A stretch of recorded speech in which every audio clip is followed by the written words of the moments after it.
नमस्कार, मी साक्षी अनासने yes Marathi news मध्ये आपलं स्वागत. पाहूया त्याच्या ठळक घडामोडी. मुंबईतल्या 4 जागांसह सर्वाधिक जागा ठाकरे गटाकडे. सांगलीची जागा ठाकरे गटच लढवणार. आमचं काय चुकलं, महाविकास आघाडीच्या पत्रकार परिषदेनंतर विशाल पाटलांची पोस्ट. समजूतदारपणा दाखवणे म्हणजे अपमान नव्हे. सांगली आणि भिवंडीच्या जागेवर नाना पटोलेंची प्रतिक्रिया. महाविकास आघाडीमध्ये शरद पवार गटाला 10 जागा, भिवंडीच्या जागेचा पेच सुटला. जागा राष्ट्रवादी काँग्रेसकडे कायम. महाविकास आघाडीच्या मुंबईतील जागा वाटपांवर मुंबईच्या काँग्रेस अध्यक्ष वर्षा गायकवाड नाराज. शिवतीर्थावर आज मनसेचा गुढीपाडवा मेळावा.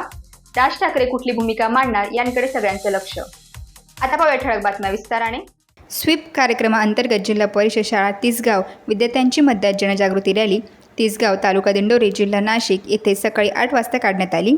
या रॅलीमध्ये शाळेचे मुख्याध्यापक श्री तुकाराम राऊत, पदवीधर शिक्षक श्री रावसाहेब जाधव, तसेच श्री संजय देवरे, श्री दीपक वसावे, श्री प्रमोद देवरे, शिक्षिका श्रीमती ताईसाहेब आहिरे, श्रीमती अरुणा जाधव, ग्रामपंचायत सचिव ए सय्यद, कर्मचारी श्री चंद्रकांत सोनवणे, श्री रतन खैरनार, श्री सुखदेव खैरनार, अंगणवाडी ताई श्रीमती मनीषा बागुल, श्रीमती माधुरी ससाने, श्रीमती गायत्री शिरसाट व ग्रामस्थ आदी उपस्थित होते. या प्रसंगी लोकशाहीमध्ये मतदानाचे महत्त्व, हक्क, कर्तव्य सांगून 100% मतदानाचे आवाहन करण्यात आले. विद्यार्थ्यांनी वोट फॉर नाशिक, मतदान राजा जागा हो, लोकशाहीचा धागा हो अशा घोषणा देण्यात आल्या. जिल्हा परिषद आदर्श शाळा तिसगाव तालुका दिंडोरी जिल्हा नाशिक.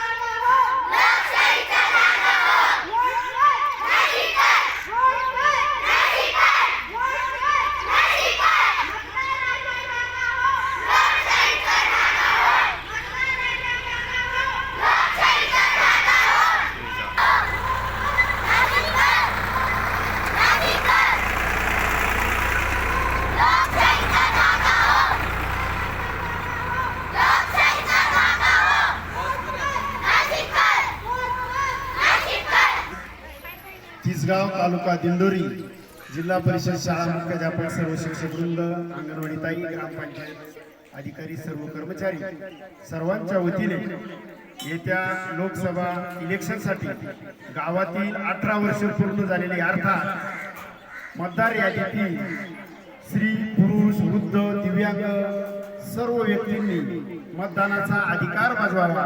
मतदान हे आपलं कर्तव्य आहे. मतदानाचा आपल्याला अधिकार आहे, हक्क आहे आणि याच मतदानामुळे भारताची लोकशाही बळकट होणार आहे. आपण निश्चय करूया, तिसगाव मधील जे काही मतदान आहे ते 100% करण्याचं उद्दिष्ट समोर ठेवून या ठिकाणी आपण विद्यार्थ्यांची रॅली काढली आणि गावात प्रत्येक घरामध्ये मतदान जागृती करण्याचं काम आपण आता करत आहोत. एक उद्दिष्ट आहे आपलं, जे की 100% मतदान झालं पाहिजे. वोट कर, मतदार राजा जागा हो, मतदार राजा जागा हो. धन्यवाद.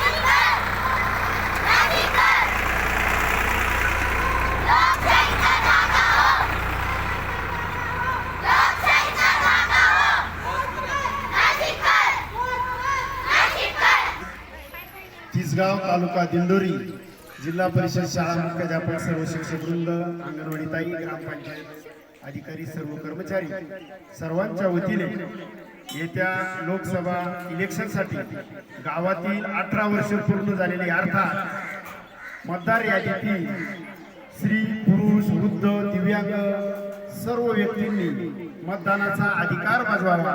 मतदान हे आपलं कर्तव्य आहे, मतदानाचा आपल्याला अधिकार आहे, हक्क आहे आणि याच मतदानामुळे भारताची लोकशाही बळकट होणार आहे.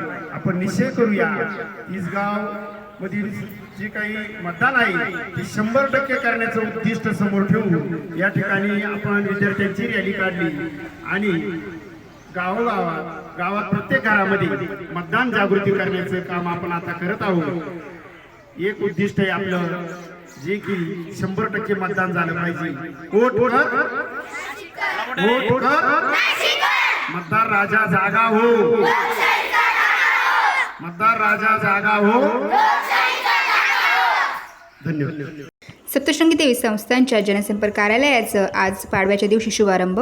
आज श्री क्षेत्र सप्तशृंगी गड येथे गुढीपाडव्याच्या शुभ दिनी श्री सप्तशृंगी निवासिनी देवी ट्रस्ट सप्तशृंगी गड यांनी फ्युन्युक्लिअर प्रोपवे इमारत येथील उपलब्ध जागेत जनसंपर्क व देणगी कार्यालय उभारले असून मंगळवार दिनांक 9 एप्रिल 2024 रोजी गुढीपाडवा मुहूर्तावर त्याचे लोकार्पण सोहळा सकाळी 11 वाजता मान्य श्रीचंद डी जगमलानी प्रमुख जिल्हा व सत्र न्यायाधीश नाशिक यांच्या हस्ते व विश्वस्त संस्थेचे अध्यक्ष श्री B.V. वाघ यांच्या अध्यक्षतेखाली संपन्न झाला. प्रसंगी विश्वस्त संस्थेचे आजी माजी विश्वस्त मंडळ प्रतिनिधी, विश्वस्त मंडळ उपसमिती प्रतिनिधी, ग्रामपंचायत पदाधिकारी, ग्रामस्थ, व्यापारी संघ, पुरोहित वर्ग, फ्युन्युक्लिअर रोपवेचे प्रकल्प आस्थापन व भाविकांच्या प्रत्यक्ष उपस्थितीत संपन्न झाला. या कार्यालयाच्या शुभारंभ प्रसंगी देवी संस्थांचे विश्वस्त अँड दीपक पोटोदकर, मनज्योत पाटील, भूषण तळेकर, मॅनेजर सुरेश दहातोंडे, संपर्क अधिकारी बिकन वाबळे, भगवान नेरकर कार्यालय अधीक्षक प्रकाश जोशी, प्रकाश पगार, सागर निश्चित सूर्यवंशी, शेलार राजू पवार, कमलाकर गोडसे, पुरोहित श्रीकांत दीक्षित, विलास दीक्षित, भूषण देशमुख, बागेत दीक्षित, जयत दीक्षित, मिलिंद दीक्षित, धनंजय दीक्षित आदींसह ग्रामस्थ मोठ्या संख्येने उपस्थित होते. सर्वांना शुभेच्छा. प्रथम सप्तशृंगी निवासिनी देवी ट्रस्टचे जनसंपर्क कार्यालयाचे उद्घाटन आज प्रधान जिल्हा व सत्र न्यायाधीश श्री जगमलानी साहेब व चेअरमन वाघ साहेब यांच्या प्रमुख उपस्थितीत आणि त्यांच्या हस्ते झालेलं असून आता सर्व भाविकांसाठी नवीन अद्ययावत जनसंपर्क कार्यालय सप्तशृंगी निवासिनी देवी ट्रस्टने कार्यान्वित केलेले आहे. तरी सर्व भाविक भक्तांसाठी आज ते लोकार्पण केलेले आहे आणि आज देवीच्याकडे येणाऱ्या सगळ्या भाविकांच्या सोयी सवलती आणि त्यांच्या समस्या सोडवण्याचे काम जनसंपर्क विभागातर्फे केले जाईल. हीच सदरच्या उद्घाटन प्रसंगी मी ग्वाही देतो आणि सर्वांना गुढीपाडव्याच्या खूप खूप शुभेच्छा. परत एकदा जय माता दी.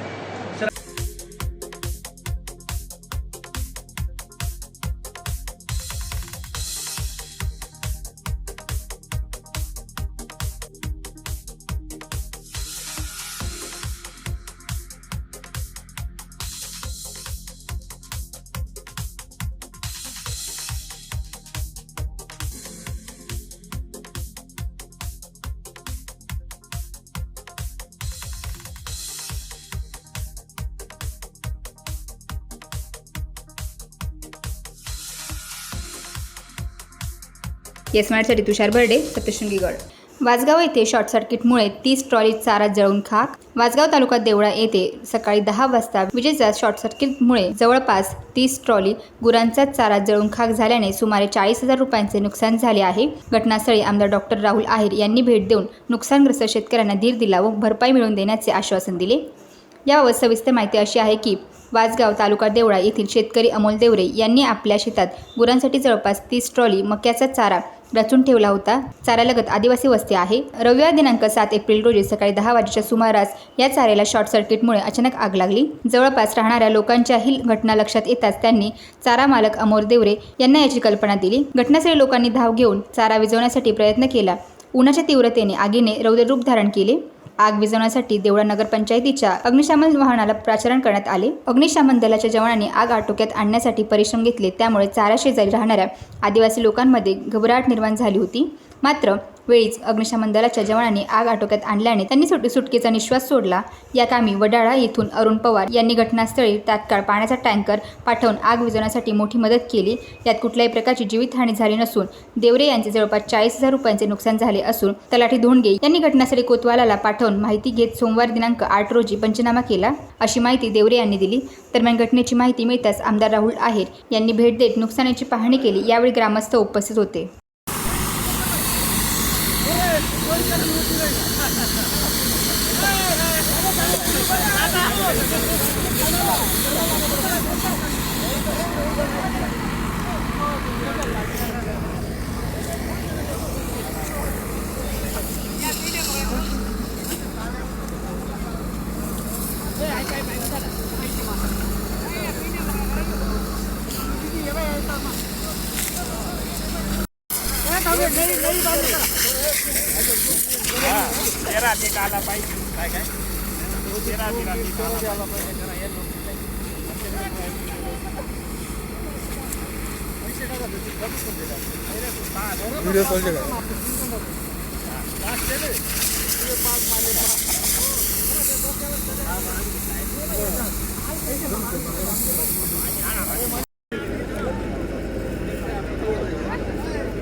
येस मराठीसाठी दादाजी हिरे, देवळा. नाशिक मतदारसंघातील उमेदवाराचा तिढा अद्याप तरी सुटलेला दिसत नाही आहे. आत्ताच हाती आलेल्या वृत्तानुसार हेमंत गोडसे यांना उमेदवारी दिली तर भाजपचे बंडखोरी होऊ शकते, असा सूर भाजपच्या पदाधिकाऱ्यांकडून निघत असताना शिवसेना शिंदे गटाचे महानगर प्रमुख व जिल्हा प्रमुख अजय बोरस्ते यांच्या नावाची चर्चा होत आहे. लोकसभेच्या उमेदवारासाठी जे निकष वापरले जात आहे त्याच निकषावर अजित पवार गटामार्फत छगन भुजबळ नाव जरी चर्चेत असले तरी त्यांची उमेदवारांची दावेदारी आज कमी होताना दिसत आहे. शिंदे गटाचे खासदार हेमंत गोडसे यांनी प्रचाराला आपापल्या परीने सुरुवात केलेली आहे. काहीही झाले तरी उमेदवारी मलाच मिळणार या आत्मविश्वासाने त्यांनी सुरू केलेला प्रचार आज उमेदवारी मिळाली नाही तर अपक्ष लढू इथपर्यंत येऊन पोहोचलेला आहे. त्यातच शांतिगिरी महाराज व दिनकर पाटील तसेच शिवसेना ठाकरे गटाचे बंडखोर विजय करंजकर यांच्या भूमिका अद्याप तरी स्पष्ट झालेल्या नसताना मागील निकषानुसार भाजपने भुजबळांचे नाव पुढे करून हेमंत गोडसे यांची दावेदारी कमी करून आपोआपच भुजबळ यांना विरोध केलेला आहे. भुजबळ यांना विरोध केला आहे हे दाखवून राहुल डिकले यांचे नाव पुढे केल्याने भाजपच्या कार्यकर्त्यांमध्ये उत्साह वाढलेला आहे. राहुल डिकले यांच्याबाबत नाशिक मतदारसंघात सॉफ्ट कॉर्नर आहे. राजाभाऊ वाजे यांच्यासारखा सक्षम उमेदवार असताना यांच्या पुढ्यात सक्षम विरोधक द्यायचा असेल तर राहुल डिकले यांची उमेदवारी हाच पर्याय आहे असे भाजपचे पदाधिकारी ठासून सांगत आहे. आमदार असलेले राहुल डिकले यांचे बंधू सुनील डिकले मराठा विद्याप्रसारक समाज संस्थेचे अध्यक्ष आहे. त्यांचे वडील माजी खासदार उत्तमराव डिकले यांनी देखील मतदारसंघाचे प्रतिनिधित्व केले आहे. उत्तमराव डिकले यांच्याबाबतचा राजकीय प्रवासाचा अभ्यास केला असता डिकले कुटुंबात अद्यापपर्यंत ग्रामपंचायत ते खासदारकीपर्यंत मजल मारत असताना कधीही पराभूत झाले नाही. याच गोष्टीचा फायदा घेत भाजपने या मतदारसंघावरील आपली दावेदारी कायम ठेवली असून राहुल डिकले यांची उमेदवारी जवळपास निश्चित मानली जात आहे. तसेच दिंडोरी लोकसभा मतदारसंघामध्ये जीवा पांडू गावित 10 तारखेला मेळावा घेत असून त्यात आपली उमेदवारीबाबतची भूमिका स्पष्ट करणार असून हरिश्चंद्र चव्हाण यांची भूमिका स्पष्ट होणार असून त्यांच्या भूमिकेकडे जिल्ह्याचे लक्ष लागलेले आहे. एकीकडे मतदान 1.5 महिन्यामध्ये येऊन ठेपले असताना उमेदवार ठरत नसल्याचे चिन्ह दिसत आहे. राजाभाऊ वाजे यांची उमेदवारी जाहीर झाल्यापासून नाशिक लोकसभा मतदारसंघाचा महायुतीचा तिढा अवघड होऊन बसला आहे. तर महाविकास आघाडीसाठी जीवा पांडू गावित यांची भूमिका काय हाही प्रश्न उपस्थित होऊन बसलेला आहे. एकंदरीत दोन्ही मतदारसंघात जर बंडखोर उभे राहिले तर त्याचा फटका कुणाला हा अभ्यासाचा विषय असेल. वैकुंठ गमन सोहळ्याचा आज होणार समारोप. महाप्रसादासाठी 1.25 लाख मांडे आणि 1 लाख लिटर दुधाचे नियोजन.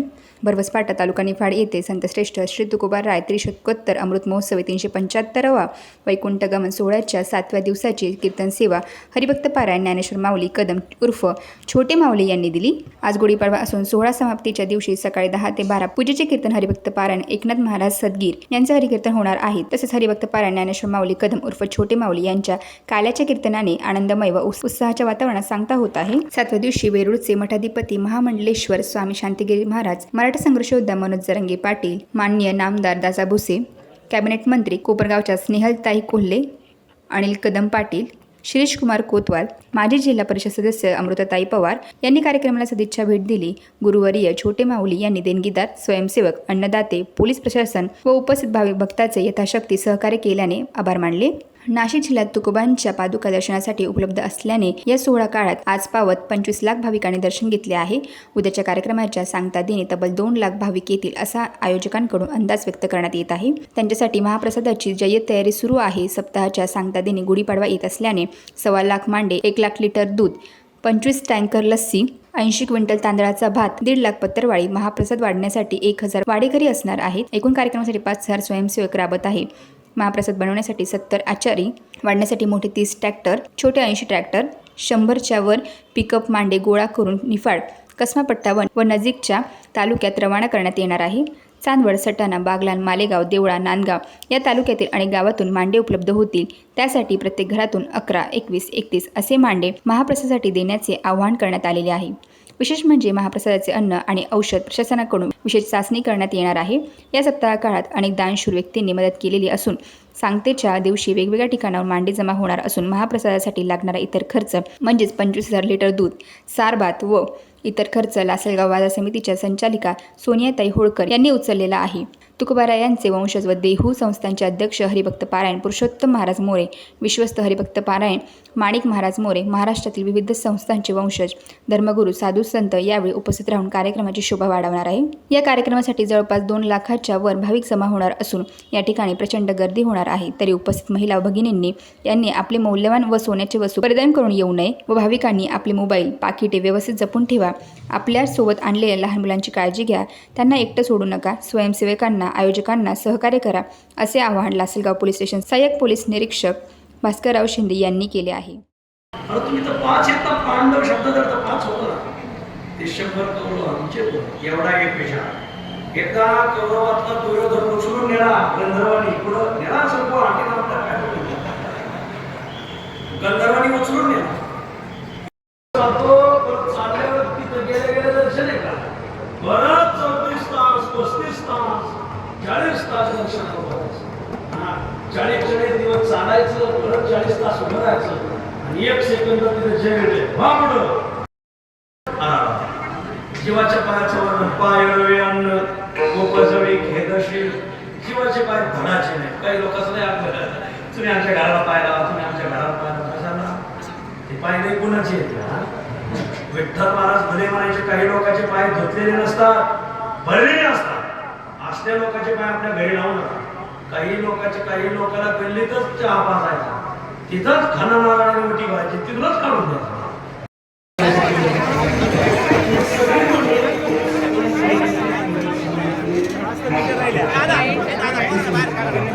समाजाच्या सेवेसाठी आणि एका समाजाच्या सर्व समाजाच्या सेवेसाठी त्याचा शब्द आहे, सगळ्या समाजाचं कल्याण करीन तरच राहील.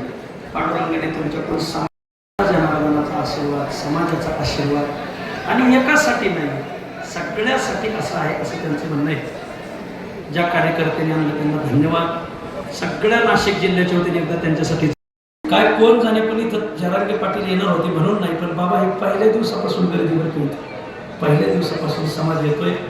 तुकाराम महाराजही वारकरी संप्रदायातले ख्यातनाम साधू असल्यामुळं तळागाळातली सगळी मंडळी येतात.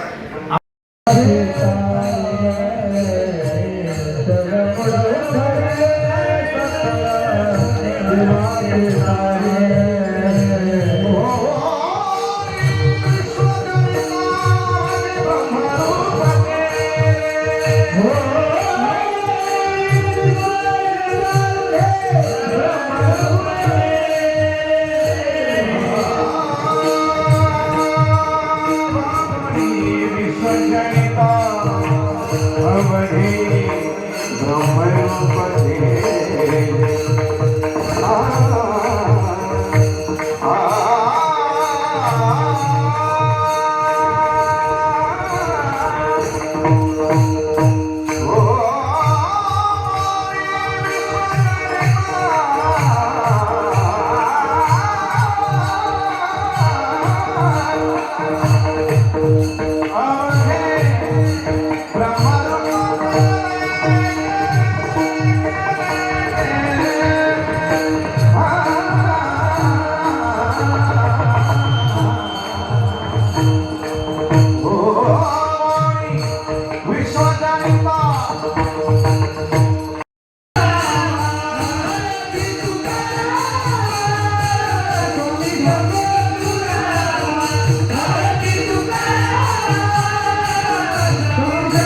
स्वामी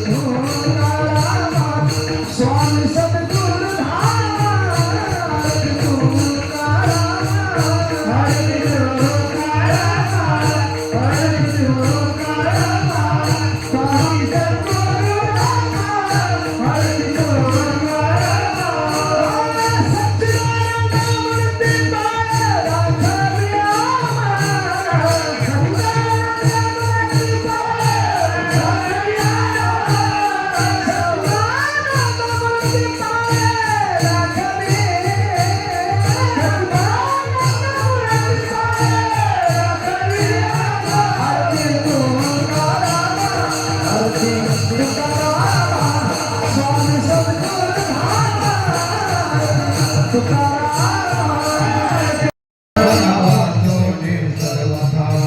ज्ञानदेव पहिली पंगत महिलांची कोणी पुरुषाने जायचं नाही कारण ती आपली आई आहे आपली बहीण आहे आपण तिला पहिलं जेव घालायचं समाधान तुमचे धरीले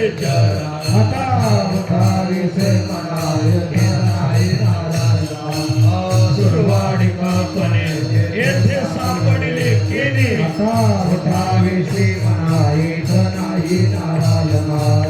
तुका म्हणे भोग गेला निवारा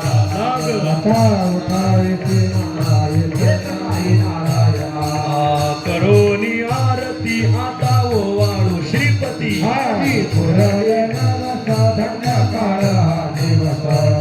पाहावो सकळा पुण्यवंता तुम्ही बाळा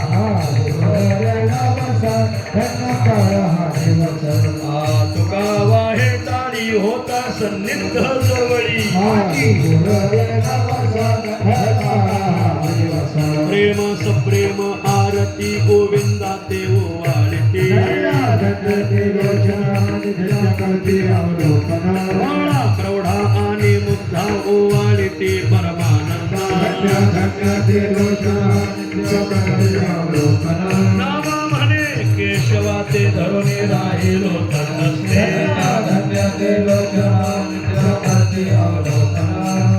आरती ज्ञानराजा महाकैवल्य सेवेचे साधू संत मनोवेदना माझा लोकले ज्ञान जगी समेनाची कोणी अवतार पांडुरंग नाव ठेवले ज्ञानी आरती ज्ञान राजा महाकैवल्य तेजा सेवेचे साधू संत मनोवेदना माझा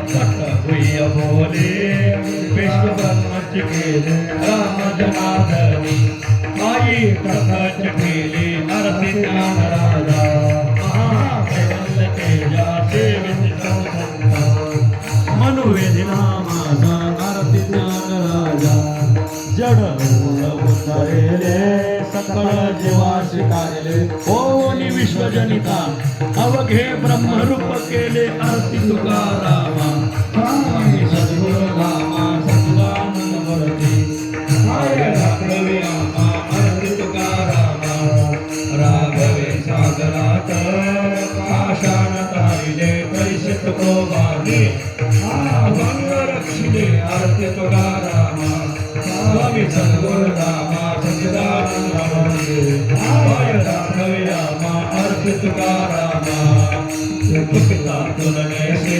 प्रकाश आले मनोनी रामेश्वरे आरती तुकारामा स्वामी सद्गुरु रामा सच्चिदानंद मूर्ती राघवे आमा आरती तुकारामा गानिंदो टांगन वंदे चरण डोळ्याने पायीन रूप फुली प्रेमे भक्तीन आनंद पूजन भावे वारिन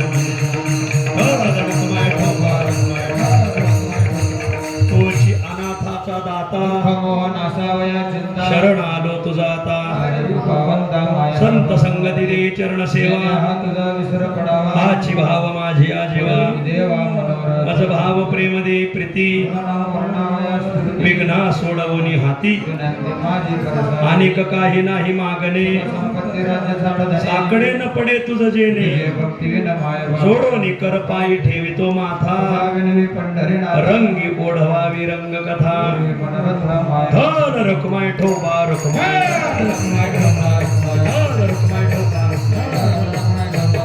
कल्प आयुष्य व्हावे तया कुळा कल्पनेची बाधा न हो कवने अहंकाराचा वारा न लागू नामा म्हणे तया असावे मागणे ते एक तुझ प्रती आहे या संताशी निर्वेची मजदी तुका म्हणे आता उदार तू हो ऐका ऐका उद्या सकाळी येस मराठीसाठी शरद लोहकरे लासलगाव. आपल्या विशेष कार्यक्रमात आपण इथल्या सामान्य जनतेच्या प्रतिक्रिया जाणून घेणार आहोत, त्यांची समस्या जाणून घेणार, त्यांची मते जाणून घेणार आहोत.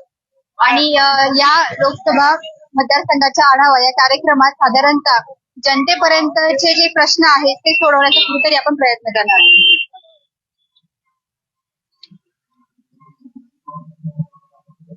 बाजारपेठ आहे चांदवड तालुक्याची. साधारणतः इथे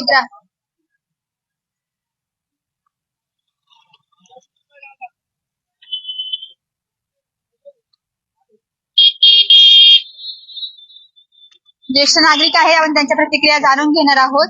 या भाजी 20 रुपये. बाबा आपण कुठून आलात? कुठून आलात आपण?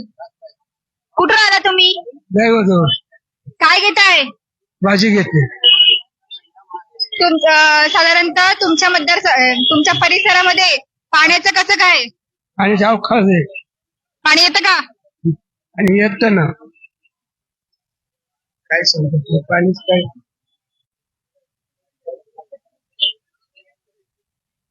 साधारणतः इथे साधारणतः व्यापारी आहे, आपण त्यांच्या प्रतिक्रिया जाणून घेऊयात. दादा नमस्कार, कुठून आलात आपण? आम्ही वडगाव आपले. काय नाव आपलं? गौरव बिडकर.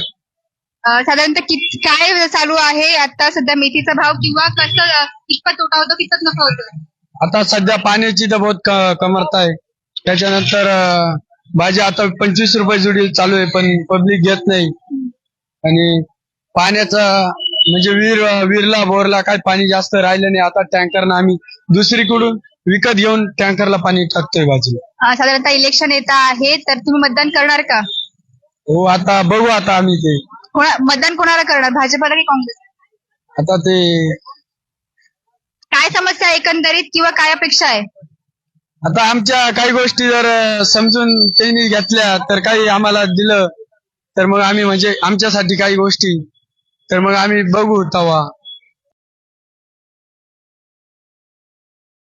असा विषय ना. तुमच्याकडे शेती आहे का? हो आहे. तर कुठली कुठली उत्पादन घेतली जातात? आम्ही कांदा आणि मक्का आणि भाजीपाला. कांद्याला भाव मिळाला का, किंवा कांदा बंदी आहे त्याबद्दल तुम्ही काय सांगा? आता हे जेव्हा भाव वाढतो तेव्हा कांदा बंदी होते, जेव्हा कांदा स्वस्त होतो तेव्हा काही अडचण नसते आम्हाला. म्हणजे व्यापारी तेव्हा म्हणजे सरकारची चुकी ती, व्यापाऱ्यांची पण काही नाही. हे जेव्हा भाव वाढतो तेव्हा निर्यात चालू होती, जेव्हा भाव कमी असतो तेव्हा काही निर्यात बिर्यात काय वगैरे चालू नाही. 31 मार्चला निर्यात बंदी उठवणार होते, पण अजूनही अद्याप बंदी काय आहे, काय अंदाज आता आम्हाला पण एवढा माहित नाही. बंदीमुळे उत्पादनावर बहुत नुकसान तर भरपूर आहे, पण मग आता ते शेतकऱ्यांचं कोण समजून घे. शेतकऱ्यांच्या साधारणतः समस्या सोडवतील असं कुठलं सरकार वाटतं, आणि मतदान कुणाला केलं पाहिजे काय वाटतं? ते नाही सांगू शकत. साधारणतः एक बाबा आहे इथे, आपण त्यांच्या प्रतिक्रिया जाणून घेऊयात. कुठून आला बाबा आपण? अरे इकडे आपला गाडा आहे, फ्रूटचा गाडा आहे. काय नाव आपलं? संजय मोरे. काय समस्या आहे साधारणतः तुमच्या मतदारसंघात? मतदारसंघ काय निवडणुका आल्यात, काय म्हणणे? आमचं आता ते याच्यावर आहे, टायमावर पाहू. तुमच्या परिसरात काय समस्या आहे? परिसरात तर हेच आमचं ही समस्या. एक ज्येष्ठ नागरिक आहे मागे, आपण जाणून घेऊया त्यांच्याही प्रतिक्रिया.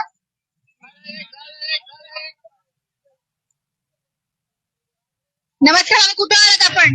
कुठून आलात आपण? आपण गणूरवरून आहोत. काय नाव आपलं? तुकाराम ठाकरे. शेतकरी आहात का? हा. काय पिकताय शेतात? शेतात काय कांदे वांगे.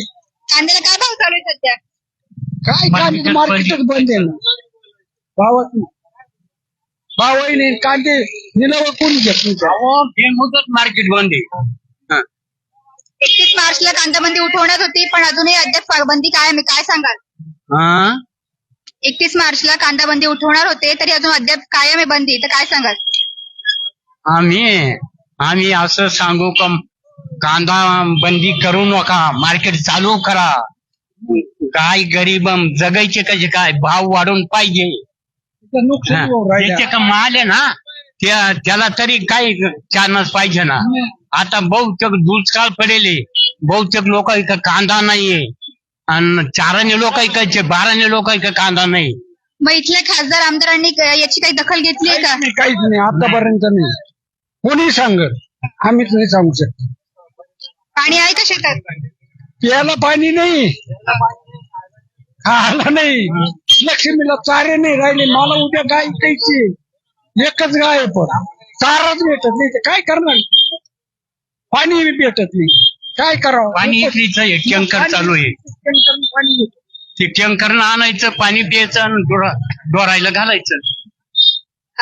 सरकार कुठलं चांगलं होतं, पूर्वीचं का आताचं, आणि मतदान कुणाला करणार? ते मतदानाचं पाहू आता कोणाला करायचं नाही करायचं. आता काश आहे, दुष्काळ अजून कांद्याला भावच नाही. शेतकरी सरकारने शेतकऱ्यांसाठी काही काम केलंय का? शेतकऱ्यासाठी काही नाही काम केलं. मानधन येतं आहे, ते मानधन तुम्हाला मिळालंय का? मिळालंय मानधन. काय 500 रुपयात काय महिना जातो का ताई? 500 रुपयात काय होतं ते नाही. मग मानधन कितपत फायदेशीर आहे शेतकऱ्यांना? फायद्याचं काय, फक्त घेतले म्हणजे एक बाजार सुद्धा नाही होत. 500 रुपयात काय येतं मानधना? 4 महिन्यानं भेटायच्या, 4 महिन्यानं 2000 भेटायच्या आणि 4 महिने धरतील का 2000 हो? काय करावं? त्याला त्या शेतकऱ्याला काही पोरं सोरं आहे का नाही, त्याचा काही विचार आहे का नाही, काही पाणी नाही. आता हे डोळ्याचं काही सुद्धा पाहत अंधारावरून चाललं तरी काही विकास करता आताच्या येत डोळ्याला काय करील? नाही. विकास करता येत नाही ना. पैसा असलो माणूस दडक्यात काहीतरी करील, करेल का नाही? पैसेच नाही. पैसे शेतकऱ्यांसाठी शरद पवार चांगले की मोदी? मोदी नाही, मोदी शेतकऱ्यासाठी काहीच नाही. शरद पवार शरद पवार चांगले होते, शेतकऱ्याचे वाली होते. आता मोदीनं काय केलं, व्यापार लाईन धरली, व्यापारीचं भलं, शेतकरी मारा. काय साधारणतः शेतकऱ्यांसाठी शरद पवार असं यांनी आता एक वक्तव्य केलं, काय नाव दादा तुमचं? नाही मला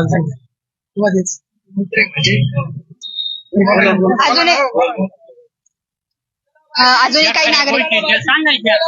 काही नागरिक आहे, आपण त्यांच्या प्रतिक्रिया जाणून घेणार आहोत. साधारणतः काय नाव? गुलाब गांगुर्डे, कुठून आलात आपण? दुगाव. काय समस्या आहे आणि समस्या काय आहे आमच्या दुगावला? काय इथं तर थोडंफार मिळतं, दुगावला पाणी प्यायला नाही, जनावराला चारा नाही.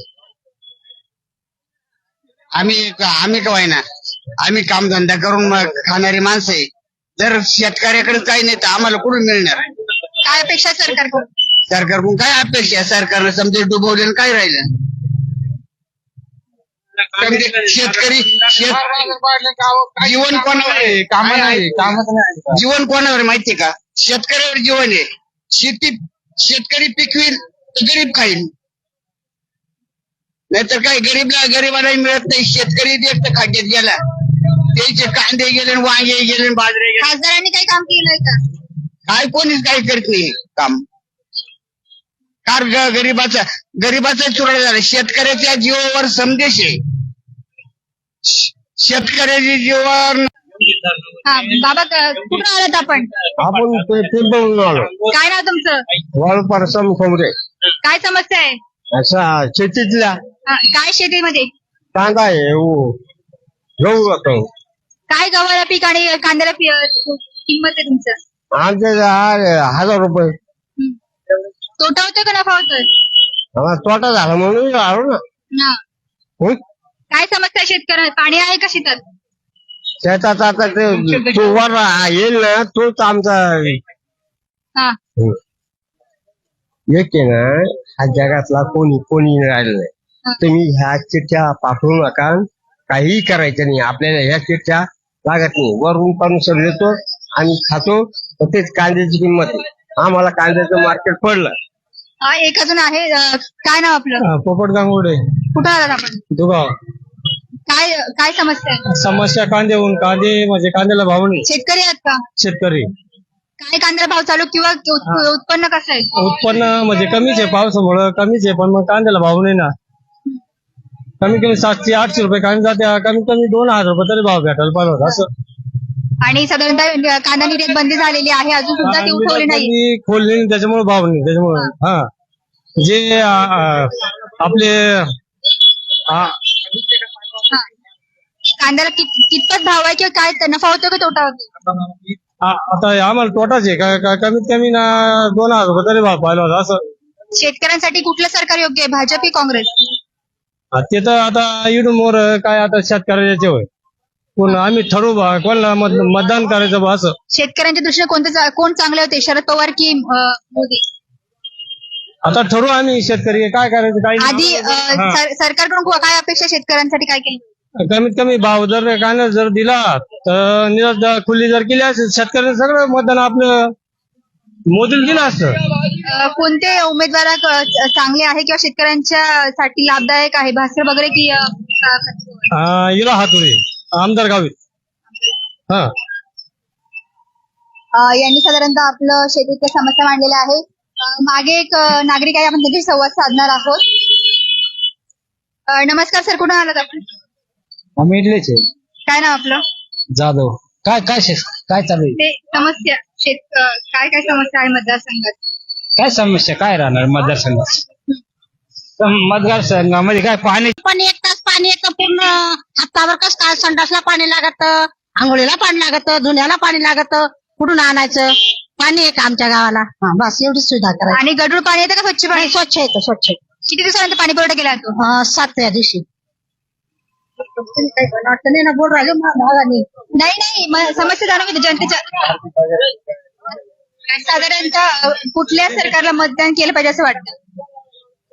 ते तर विचारूच नको बाई मला. नाही तू काही विचारू नको. साधारणतः या नागरिक होते चांदवड मधले, त्यांनी आपल्या समस्या मांडलेल्या पाण्याची समस्या मांडलेल्या आहे. नमस्कार बाबा, कुठून आलात आपण? कुठून आलात आपण? मी आलो हिरापूर. काय नाव आपलं? रघुदादा मुंजा. तुमच्या मतदारसंघात काय काय समस्या आहे? आमच्या मतदारसंघात अजून आमच्याकडे कोणीच नाही आलं. काय सांगा मी मग कोणी आलंच नाही आमच्यापर्यंत. मग सांगायचं काय आम्ही? शेतकरी आहात का? मग आम्ही थोडी सर्व्हिस वाले शेतकरीचे. काय पिकते शेतात? त्याच्यात पिकायचे आवडं काहीच नाही पिकलं. आवडं जाऊन गेलं समजा, पाणीच नाही झालं. पाणी नाहीये. त्याला पाणी इकडून येतं चांदोडून. खासदार आमदारांनी काही कामं केली का शेतकऱ्यांसाठी किंवा तुमच्या परिसरात? आमच्या परिसरात फक्त आता एक टँकर चालू करेल पाणी प्यायला, दुसरं काही नाही. टँकर चालू केलाय? हा करेल. तो 3ऱ्या दिवशी 4थ्या दिवशी येतो. शेतकऱ्यांसाठी मोदी सरकार चांगलं की काँग्रेस? अजून आम्हाला कोणतंच समजा ना. काय करावं का कोणाला मानावं काय केलं तर शेतकऱ्यांसाठी काय काय सरकारने प्रयत्न केले पाहिजे? काहीतरी शेतीला मालाला भाव दिला पाहिजे. खरं माझं काय सांगायचं खरं सरकार काय सांगाल बाबा, कुठलं सरकार यायला हवं शेतकऱ्यांच्या दृष्टीने? आम्हाला शिवसेना पाहिजे. शिवसेना पाहिजे. आधीचं सरकार चांगलं होतं शेतकऱ्यासाठी की आता? एकदम बेकार होतं. साधारणतः शिवसेना दोन शिंदे गट आहे आणि ठाकरे गट आहे. कुठली शिवसेना? ठाकरे. शिंदे गद्दार आहे. शिंदे. आणि भास्कर वगैरे उमेदवार आहे आणि भारती पवार, तर कुठल्या सरकारकडून मानधन येते? काहीच कामच नाही. 2000 कुत्र्याला कुठका टाकलं 2000 रुपये चला. शेतकऱ्यांसाठी कुठल्या सुविधा आणल्या पाहिजे? शेतकऱ्याला काही जाऊ नका, फक्त बाजारभाव होती द्या शेतीमालाला. आणि निर्यात बंदी आहे ती, त्याबद्दल तुम्ही काय सांगाल? काही करता येईल, पण ते बाजारभाव व्यवस्थित जर दिले ना शेतकरी काहीच करणार नाही. साधारणतः शेतकरी होते आणि नागरिक होते, यांनी आपल्या प्रतिक्रिया दिलेल्या आहेत की आमच्या शेतीमालाला योग्य भाव द्यावा, ही एक अशी माफक अपेक्षा शेतकऱ्यांची आहे सरकारकडून. आता बघूया थोड्याच वेळात मनमाड होऊन येते थेट प्रक्षेपण लोकसभेचा आढावा. आता एक ज्येष्ठ नागरिक आपण त्यांची प्रतिक्रिया जाणून घेऊयात. नमस्कार, कुठून आलात आपण? कुठून आलात? आणि साधारणतः काय नाव आपलं? रामदास मोरे शेतकरी आहात का? शेतकरी आहे. काय पिकतं शेतात? काय कांदे आमचं आता तो उन्हाळा आहे, आता काही नाही. कांद्याला काय भाव चालू आहे? कांद्याला काय तोटा आहे की नफा आहे? काय ते तोटा कांदा निर्यात बंदी उठवणार होते 31 तारखेला, पण अजून अद्यापही कांदा बंदी काही नाही, आयडिया नाही. तर उठवली नाहीये, तर त्याबद्दल कांद्यावर किती परिणाम होतोय? कांदा निर्यात बंदी उठवली नाहीये तर कांद्याच्या उत्पन्नावर किती? त्यावेळी चढून राहते ते म्हणून काय करायचं. शेतकऱ्यासाठी कुठलं सरकार योग्य होतं, आधीचं सरकार की आत्ताच येणारं सरकार? ते दोन्ही सारखे तसे तो काय फरक. कुठलं सरकार योग्य, भाजप की काँग्रेस? भाजप. साधारणतः सरकारकडून 2000 रुपये मानधन येतं शेतकऱ्यांना, तर त्याबद्दल काय सांगाल? ते म्हणते आले का तुम्हाला? 2000 रुपये द्यायचं म्हणते ती, पण मग काय द्यायचं का नाही. तुम्ही कुठल्या आता पक्षाला मतदान करणार आहात, भाजप की काँग्रेस? आम्ही ना जमलं तर दोन्ही करावं होतं, एक बाजूला नाही एक बाजूला. पण तरीही 2 बाजूला करता येत नाही मतदान. मग नाही, मतदान कसं काय 2 करता येईल. साधारणतः कोणाला करणार? कोण योग्य आहे शेतकऱ्यांसाठी? शेतकऱ्यासाठी एक सांगू का, भाजप तेच जातीचे हे इंदिरा काँग्रेस त्याच जाती. 6000 रुपये येत आहे साधारणतः शेतकऱ्याला मानधन, तर काय बोलतात? 10,000 रुपये येतीच नाही, तेव्हा कसं काय सांगायचं. आले आहे तुमच्या खात्यावर? नाही आले. 2000 रुपये पाठवत होते, ते बी 10 महिने 12 महिने लागत. त्या काय या सरकारचा काही उपयोग नाहीये. कुठलं सरकार? मोदी सरकारचा काही उपयोग नाही. कुठलं सरकार योग्य आहे? काँग्रेस. आणि आता साधारणतः 2 उमेदवार आहे, भारती पवार आणि त्याच्यानंतर भास्कर बगरे. तर तुम्ही कोणाला मतदान करणार? बगरे. साधारणतः या ज्येष्ठ नागरिक होते आणि त्यांनी शेतीच्या समस्या मांडलेल्या आहेत. अजूनही काही नागरिक आहे, त्यांच्या समस्या जाणून घेऊयात. काय सांगाल की आपण काय करता? शेती? हो, शेती करतो. कुठले द्राक्षे आपले. काय भाव आहे द्राक्षाला, किंवा तोटा होतो का नफा होतो? नाही, तोटाच.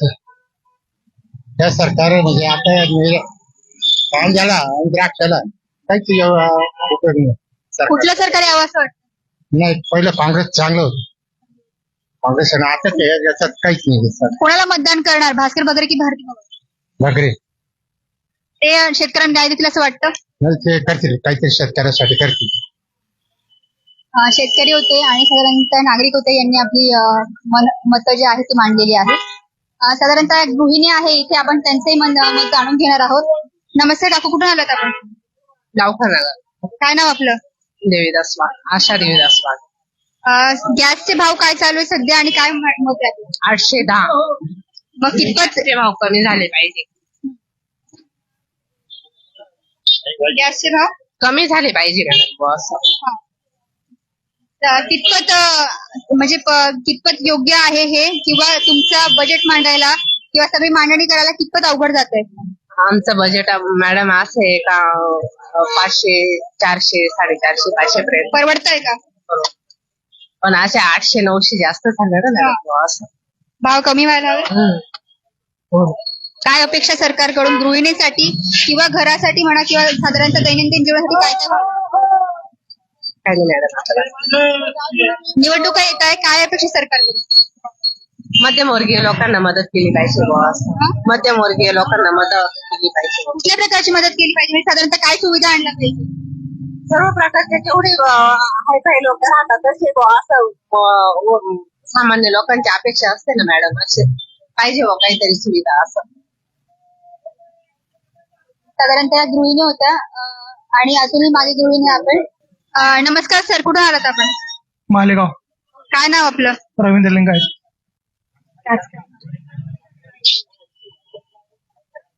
काय व्यवसाय आपला? व्यापारी. व्यापाऱ्यांसाठी साधारणतः काय परिस्थिती आहे किंवा काय अपेक्षा सरकारकडून?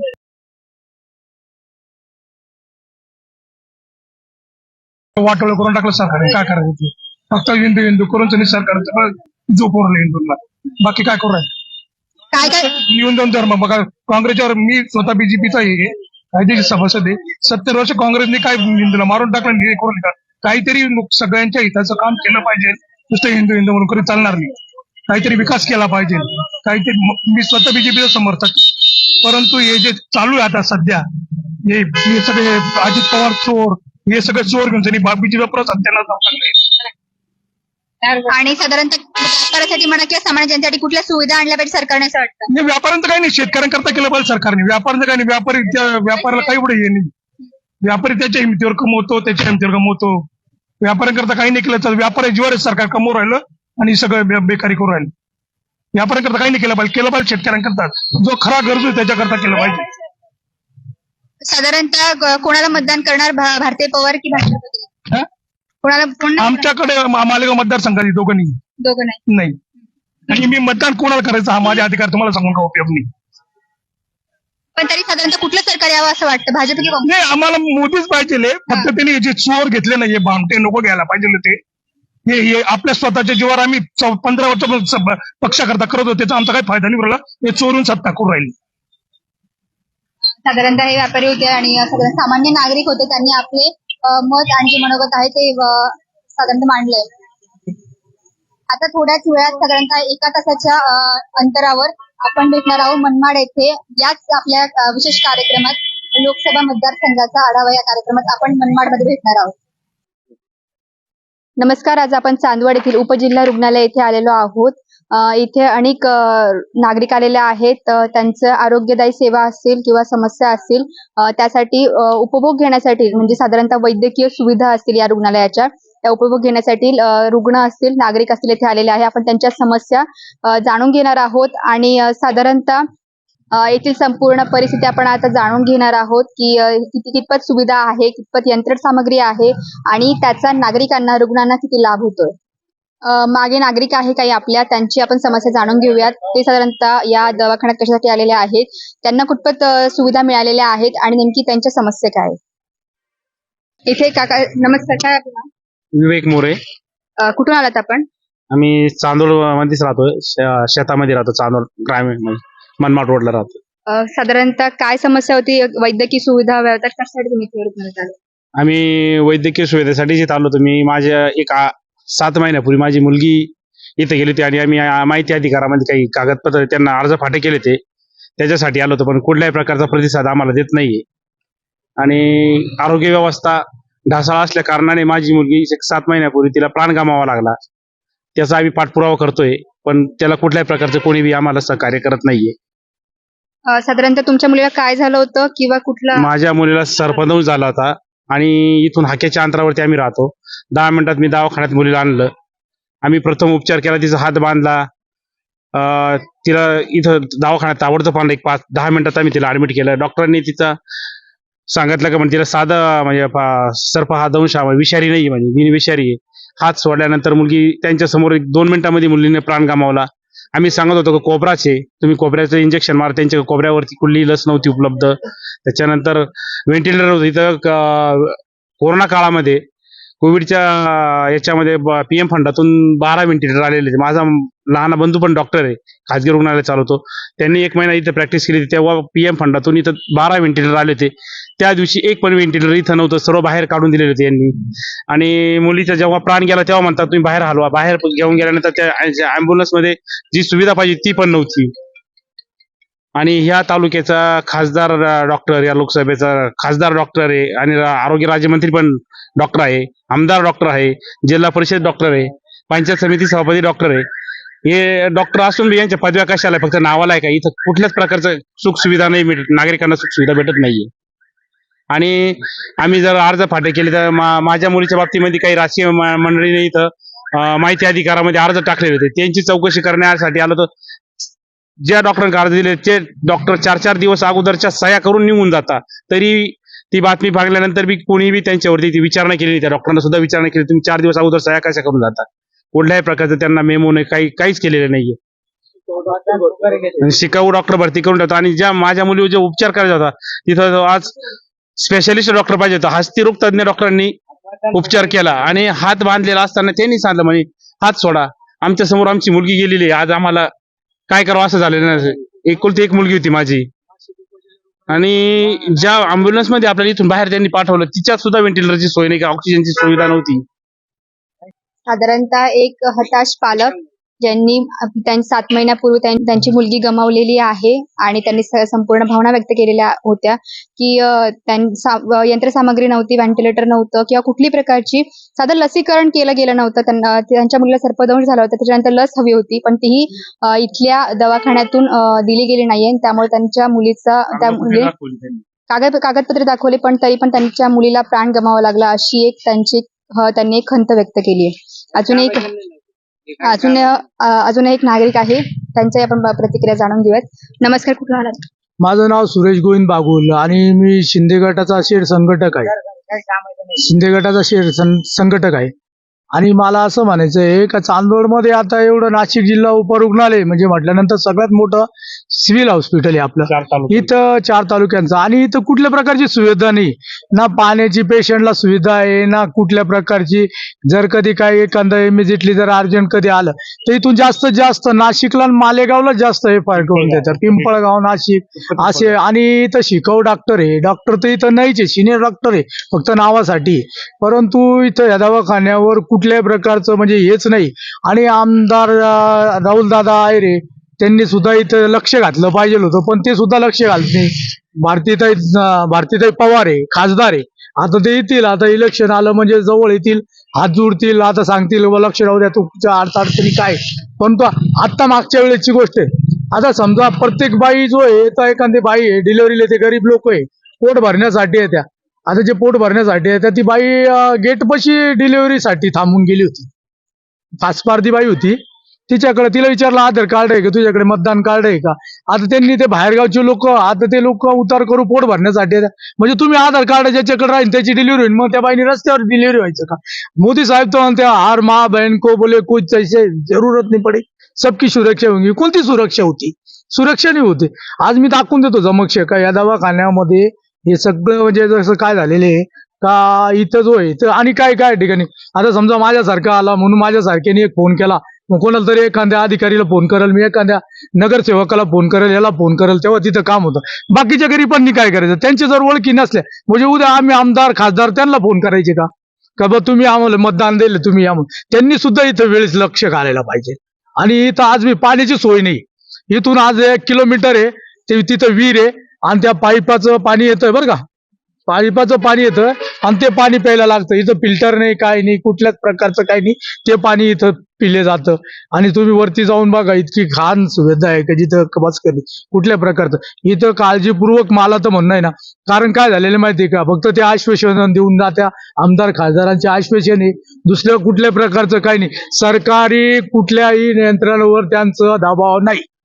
त्यांना फक्त ते काय करता माहिती काय, म्हणजे त्यांनी स्वतः यायला बघायला पाहिजे, आमदारांनी यायला पाहिजे, तिथं बघायला पाहिजे काय दवाखान्याची परिस्थिती, कशी परिस्थिती आहे. भारतीताई आहे ना, त्यांनी सुद्धा आहे, आता त्यांनी सुद्धा येऊन पाहायला पाहिजे. मला तर नाही वाटलं का भारतीताई कधी सरकारी दवाखान्यात उद्घाटनापुरते, ते फक्त ते उद्घाटनापुरते रेबिन कापायपुरते येतं म्हणून. आता असं आहे पण आता आहे. आणि मोदी साहेब जो आहे ते मोदी साहेब सांगता त्यांची गोष्ट एकदम खरी, परंतु ते मोदी साहेबांची जो शब्द आहे ते वापर कुठलेच ठेवत नाही. आणि मला तर एवढं सांगायचंय काय आमदार खासदारांनी याच्यावर लक्ष द्यावं. नक्की साधारणतः लोकप्रतिनिधींनी लक्ष दिलं पाहिजे आणि सर्वांना सामान्य नागरिकांनाही सुखसुविधा मिळायला पाहिजे, संपूर्ण यंत्रणा मिळाली पाहिजे. कुठल्याही वरिष्ठ पातळीवरच्या व्यक्तीला जी सुविधा मिळते किंवा त्यांना असं भेदभाव न करता सर्वसामान्यांना इथे सुविधा मिळाली पाहिजे, असं एक माफक अपेक्षा आहे. यापूर्वी ज्यांनी आपलं मत व्यक्त केलं होतं त्यांना आपण प्रश्न विचारूया की तुमच्या मुलीचं जे दगावली तेव्हा इथल्या यंत्रणेने काही विचारपूस केली होती का किंवा त्यासाठी काही केलंय का? त्यांनी विचारपूस केली, म्हणजे मी मुलीला ऍडमिट केल्यानंतर त्यांना मुलीने सांगितलं, मुलगी बोलत होती, आम्ही पण बोलत होतो, त्यांना सांगत होतो का ती पण सांगायची काळा नाग होता, आम्ही सांगायचो कोबरा होता, आम्ही प्रत्यक्ष बघितला होता. पण त्यांनी कुठल्याही प्रकारचा आम्हाला ते म्हणे नाहीये, विषारी सर्प नाहीये हा, कारण ती बोलती बा ती जागेवर जायला पाहिजे, विषारी सर्प असेल तर. पण आम्ही सांगत होतो तिचा आम्ही प्रथम उपचार केलेला आहे. त्यांचं हे लक्षात आलं नाही की प्रथम उपचार केलेला हात बांधलेला, मग आपण हात सोडायला नको. त्यांनी हात सोडून पोस्टमॉर्टम रिपोर्ट आले होते का? PM रिपोर्ट आलाय, त्याच्यामध्ये पण म्हणजे विषबाधा झाली होती, तिला स्वर्गदंशानच गेली बा. परंतु मला मुलीच्या मृत्यूचा दाखला सुद्धा इथं देण्यासाठी मला 2 महिने त्यांनी वेटिंगला ठेवलं, तेव्हा तो दाखला भेटला. मृत्यूचा दाखला सुद्धा लवकर देत नव्हते ते. तुम्ही काही त्यांनी सांगितलं मृत्यूचा दाखला हा तुम्हाला इथं भेटू शकत नाही. अँब्युलन्स मध्ये नेलेलं आहे मुलगा आणि ती खडकजाम आणि शिरोड्याच्या मध्ये गेलेली तिची एक्सपायर झालेली. ती अँब्युलन्स वाले का मृत्यूचा दाखला मग असं झालेलं का आतापर्यंत भारताच्या इतिहासात आहे का कुठं अँब्युलन्स मध्ये पेशंट गेला आणि त्यांच्याकडे आपण मृत्यूचा दाखला मागू शकतो. इथून अशा सरकारी कर्मचाऱ्यांनी इथल्या कर्मचाऱ्यांनी आम्हाला उत्तर दिली की तुम्ही तिथं मागा. त्याच्यावरून आम्हाला खूप संघर्ष करावा लागला. मुलीचा मृत्यू सर्टिफिकेट साठी सुद्धा खूप संघर्ष करावा लागला. यासाठी काही तुम्ही तक्रार किंवा कारवाई केलंय का? तक्रार आम्ही पोलीस स्टेशनला तक्रार केली होती, पण पोलिसांनी सांगितलं का आम्ही जे आमचे हे चालू आहे चौकशी चालू आहे आम्ही ती चौकशी करतोय. अजून त्यांचा चौकशी अहवाल आलेला नाहीये आणि आम्ही पुढील कारवाईसाठी मी कोर्टात जाणार. मी इथं एकही कर्मचारी माझ्या मुलीच्या मारेकऱ्यांना मी एकही कर्मचाऱ्याला असं जाऊ देणार नाही. मी वाऱ्यावरती सोडणार. माझ्या मुलीचा मृत्यूचा मी बदलाच घेणार. माझ्या म्हणजे मुलगी गेली आज माझ्या आणि आई वडिलांना किंवा माझ्या भावांना आमच्या घराला जे दुःख झाले ते कोणाला दुःख झालेलं नाहीये.